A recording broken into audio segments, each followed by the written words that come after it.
Hello and thank you for watching the Alchemy Workshop, which is sometimes the Alchemy Kitchen. It's more of the workshop lately. I might do some cooking videos again in the near future, but lately I've just been working in my shop a lot. So today we're going to take a look at Mokume Gane. Mokume Gane is pattern welded. Usually it's done with copper and nickel. It can be used with sterling silver. There's different ways to do it. We're going to be looking at doing it with American quarters, with coins, which are made of copper and nickel. It's a common thing to do. There's a lot of ways to do it, a lot of techniques, and they all work for different people, and they all seem to look pretty easy, but they can be pretty frustrating. I have had several failed attempts, some attempts that worked but still had failures in them, and it's something, the more I'm doing it, the better I'm getting, more success, and I'm learning and finding my own kind of techniques. So I'm going to share one thing. Maybe people have done it before. I just thought to do it and it worked really good. This video, since I'm having a hard time finishing videos lately, I'm going to do this in segments. So this video is going to be really just how to prepare the quarters for the forging. I'll do a separate video on the forging when I get around to it, which will be tomorrow. It's Sunday late at night, and if I start forging outside, my neighbors already hate me enough. So there are many ways to do this as far as making and preparing the billet, the stack of quarters, I should say, to forge. And this is hands down the easiest way I've found to have the most success with. I've made quite a few billets. Some I've already used, like this knife I'm working on, the guard is Mokume Gane, and also the pommel. That was all from one piece. That was from an earlier billet I made. Here's another one I made. And I'm going to go in different ways of how to etch it or to give it the patina and color, because you can get a lot of different results. And I mean, these are pretty thin. There's a lot of things I see in them that I could have done better. But it's fun to make. I mean, it's much easier than trying to make a Damascus or something. But you're going to learn a lot of the techniques in it. And whether you want to make jewelry out of it or knife parts or whatever, you make a kumai billet. That's like my goal to do. So yeah, these are my last two. I did this, and what I didn't like about doing this is I did it at night in the dark where my anvil is. So I flattened it way too much before I put too much pattern into it, but it's still, yeah, it's pretty cool. I just sanded out quite a bit. There's still some big hammer marks because I was doing it in the dark. This one I left a lot thicker, only drilled the pattern in once. I'll get to the pattern part in another segment. Like I said, this is really just how to prepare the coins. The first attempts I did, some were total failures, where the rest, it would work, but I'd lose a lot of quarters, or halfway through it, the billet would like just blow apart, or the forge just didn't set right, or most commonly is people you lose the quarters that are on the outside of the stack. But these two are $5 exactly of quarters each. I lost nothing, which was really cool, except for what I had to grind off from the hammer marks. So this method, I found you won't lose any quarters, hopefully. And it really, I mean, the most common technique I see people doing is using some kind of baling wire to wrap the stack of quarters together, to hold it together to set the initial forge weld. And if you ever try to stack, I mean, if you're using like 5 quarters or something, and it's a small stack, it's not that bad. But once you get to like 10, 15, 20 quarters, it's a pain in the ass to try to wrap wire around it and keep it straight. And that was the most frustrating part, just fumbling with that. So I found a super easy solution. So to do this, what you're going to need are some quarters. I've got $5 quarters here. These have been soaking in acetone. Throw them in a jar of acetone, clean all the grease off. That's important. If they're oily, dirty, they're not going to forge weld. You're going to need some masking tape.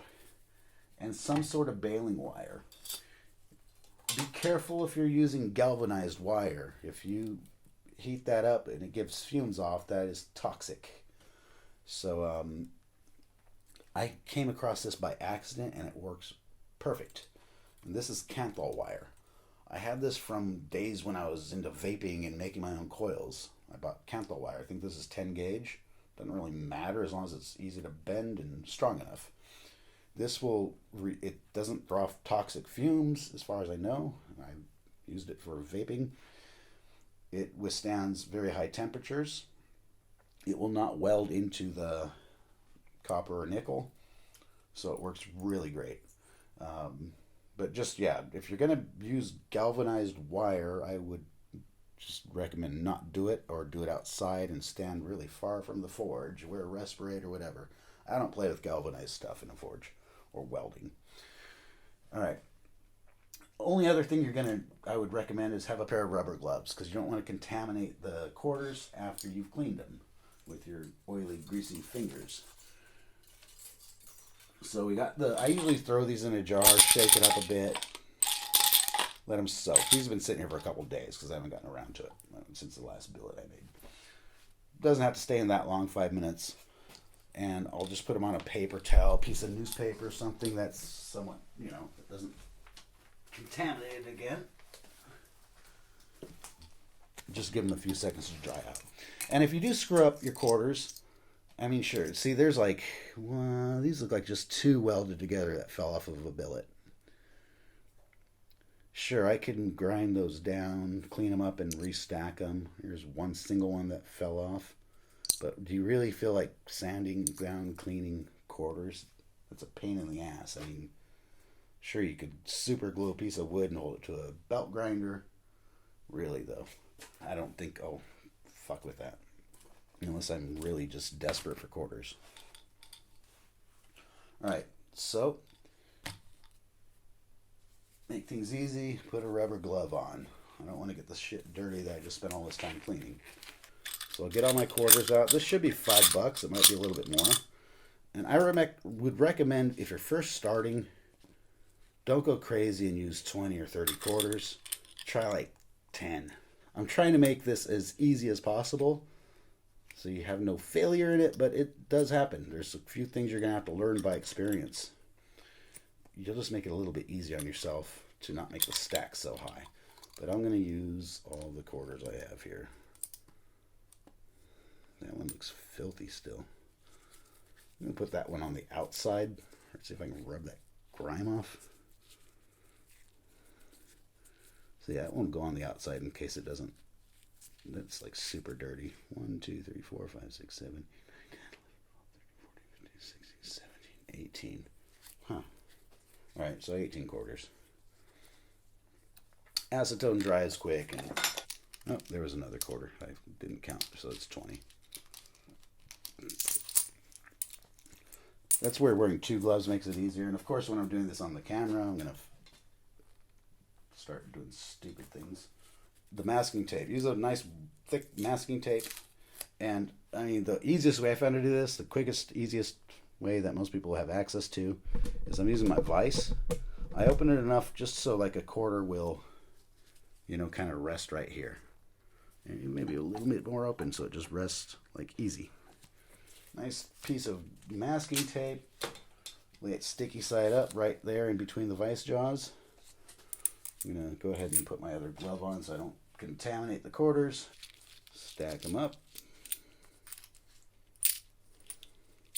I just forgot. That dirty one I'm going to put on the outside or try to scrub it off. Because both sides are looking nasty on this. I don't know what the hell that is on there. Anyways, this one's probably going to be problematic. Just looking at the grime on it that didn't come off in the acetone. So just to save myself a headache, it's going to be a $4.75 build. I'm going to leave that one out.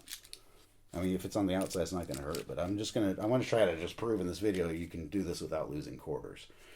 So, I've got a stack, and if you try to wrap this with wire, especially this tall, that's so aggravating. And I was spending like more time trying to just wrap the wire that fell apart and the whole thing fell apart than actually making the damn Mokume Gane. So I got it close. It doesn't have to be perfect, just got it stacked, and I'm going to lay it right down in between the vice jaws. It holds it in place pretty nice. And I can kind of push them down and even them out. Getting that masking tape to help. Getting as straight as possible. We can correct it a little bit more as we go. Don't worry too much about being OCD about it. Oops. Just got them pretty straight. I'm going to take one end of the tape, wrap it over to hold it in place, tuck that in. That was too much tape, to be honest. Shit. Don't need all that tape. Yeah, it doesn't matter. And once it's tight and it feels like, okay, it's straight, wrap the other side. And that's more tape than I normally use, but as long as it's holding it tight and pretty straight, all that's really doing is just holding that stack as straight as possible for me to wrap it in wire. So at this point, I could even like put it in the vice jaws. I'll do it on this end to make it easier to work with. And clamp it in there.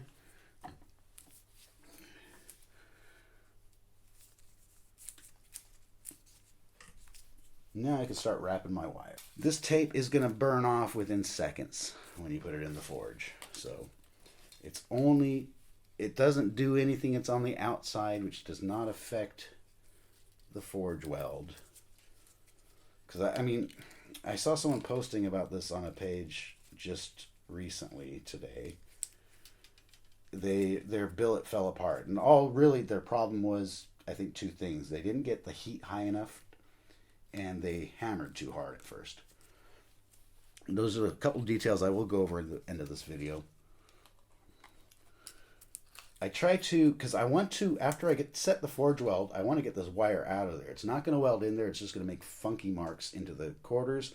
And if you keep hammering and get it really in there, it's a pain in the ass to get out. And then it's more of a pain in the ass to get the marks from the wires out. So what I try to do is wrap the ends at the top and bottom so they're very easy to get to and clip out once I set the forge weld. Wrap it as tight as you can. Kanthal, if you keep twisting it, it's just going to snap, so don't go overboard. Be generous with it. You're going to take this wire off anyways, and it's going to, the more you got it wrapped, the more secure it keeps your billet or your stack. Because once it's in the forge, I don't just set it and forget it and wait it to get to temperature. You're going to be moving it around a lot to get to the right temperature and to heat it evenly. Doesn't matter how many times. Just you want to make sure it's not gonna fall apart on you when you're trying to grab it with tongs and it's blazing hot, because then that sucks before you get to set the weld. And at this point, you can take the damn gloves off because it's just making this stuff harder to do. Your quarters are coated, and even if they're not coated, if you touch the sides, that's no big deal. It's just the surfaces that touch each other. You don't want to get those contaminated with oil or dirt from your fingers, because that will prevent it from welding. Because I want it to sit easily in the forge when I'm grabbing it with tongs, so it sits like that. If it's going to rock and fall over, I don't like that, so squash it down. The Kanthal will loosen up a bit too when it's heating up. That's normal. I mean, stuff expands in heat, so. But get it tight enough where it won't be a problem. And that is it. That is prepared. All right, so I'm going to actually show it tomorrow. I'll do a different video tomorrow of forging this out, the first step.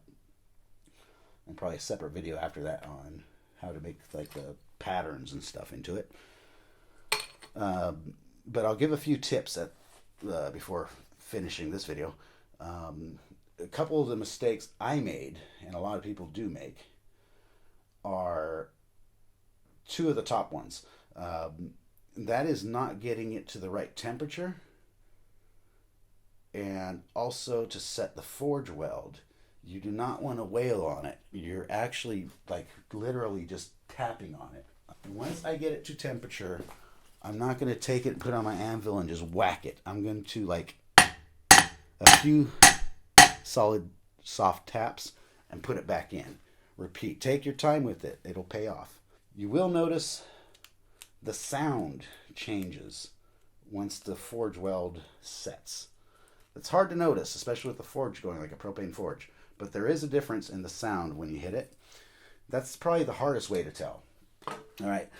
A lot of people talk about to know it's ready, you start seeing it look like it's sweating or turning liquid on the outside. That's true. And I was having a hard time seeing that. And also, I was very worried about burning it because copper, this is copper and nickel. Copper melts at 1,085 degrees Celsius. Nickel melts at 1,455 degrees Celsius. So we're trying to get it hot enough to forge weld, but not too hot where you burn it and melt it. If it's really hot and melting and molten and you slam it with a hammer, you're going to find a nice hot surprise splashing on you. But normally you'll burn it and it's just going to look like shit. I was always really afraid to burn it, and the first few times I tried it, it was during the day and I'm outside with my forge and I could not see that. It was in there for a long time and I'm like, yeah, it's got to be ready. I'm going to burn it. And I think I see it like that liquid effect, and tried it and it's like, oh yeah, it's working. And then a few more hits and no, it wasn't hot enough. So you'll see that effect on the outside, but that means the outside's to temperature, but the inside, especially like the inside of the center and the very inside diameter of the coins, is most likely not hot enough. So a couple tips on that. One is try to do it more in the dark. You're going to see that color reaction way better. The first time I had success for it, I was doing it in the evening and it got dark outside and I was able to see it much better. The second thing is do not heat it too fast, and don't put it directly under your burner full blast. I turn my gas pressure really low on the forge, and I'll put this kind of like off to the side away from the flame. So my flame's here and I have it like against the wall of the forge over here. And I'm constantly, as I see it kind of getting to that, heating up, I'm going to turn it. I'm also going to flip it and keep kind of moving it. And once you see it's getting like that liquid look, keep going. You're going to keep going for that and flipping and flipping. Another thing I saw someone bring up that makes a lot of sense too is the heat of your anvil. If it's cold, it's going to suck out that heat really fast from the bottom layer, and you're going to find the bottom blows apart. So put a scrap piece of steel in there and heat up your anvil. And as I'm working it, once I've got it in there and it's really soaked for a while and it's sweating on the outside, I'm going to turn it and it'll start sweating on the other side. I'm going to keep doing that, flipping it. Then I finally get it on the anvil after I've warmed up my anvil, and I'll just give it a few light taps. Just set that weld. Don't go crazy. Don't try to smash it down. A couple light taps, and I'm going to flip it really quick and do the same thing on the other side. Put it back in. Let it take the time to heat up properly. As soon as you rush that, you're going to find pieces falling apart. Once you get the weld set and you're confident, you're going to see it decreases like by maybe like a third of the size. Instead of this tall, it's going to be like down to here pretty quick. Once, I think when you get to that point and you can listen for the sound, you'll start to be okay. I'm pretty confident the weld has set. Then go ahead and take off those that wire. It's just going to make problems if you leave it on. You can let it cool and do a drop test, whatever. But once it's set, why bother with that? You can keep kind of, I'll do a few cycles of just slowly like setting the weld. Each time I go back to setting the weld, I can hit a little bit harder, but I'm doing it pretty sure it's going to cool off quick. So, copper gets hot fast and it cools fast. That's the way I look at it. So I'm working quick and putting it back in the forge, keeping that temperature up, keeping at forging temperature, at forge welding temperature. And once I've gotten it smashed down, I can keep kind of straightening it out slightly as I go with the tongs and keep it nice and straight. If it does like go over this way, it can look cool, but you're going to find like the ends are delaminated and stuff like that. You'll see like maybe in here, you see there's a bit of a delam here. I started to grind out. Doesn't go very far, but you're going to avoid those if you keep it straight. Don't go crazy making it flat as hell like I did on this one. Get it forge welded and down so it's a little bit thicker and shorter than you started with. Then you can start patterning, and then you can put it back and keep working with it. And then you can start like shaping it as you want. If you want to keep it rounder or more of a rectangular shape, that's once you've got that forge weld set, then you're safe to start working on that. Another thing someone brought up is when it's getting to that forge welding temp, that's usually when the copper's getting super hot, ready to melt. You'll see the flame, like a green flame coming from the copper. So that's also a good sign to watch for. And that means like you start moving it, don't let it sit like that, and you're very close and you're pretty much ready to start setting the weld. So that's it. On the next video, I'm going to actually set up or go out to the forge and set the welds and show you how that works. Hopefully it explains further. There's a lot of videos showing how to do that, so I mean, I'm just showing you mainly in this video this technique of using the masking tape and cantho wire to hold this in place. I've seen a lot of people do all these contraptions with like a clamp made to hold it down, holding it in tongs, and you're getting your tongs so hot and hitting them with a hammer, it's gonna fuck your tongs up, and also it leaves bad indentations into the billet that you're gonna have to grind out. I've seen people put it in a vise and tighten and use an acetylene torch. I've tried quite a few of those, and this worked the best for me. I'm not saying it's the only way to do it or the best way to do it, but for me it works, and you'll see, the results I get. Thanks for watching, and shortly after this one's up, I should have the next one up of forging this out, and then adding the patterns, and then finally adding different ways of adding the patina or the etching or the color to make the pattern pop. Until next time.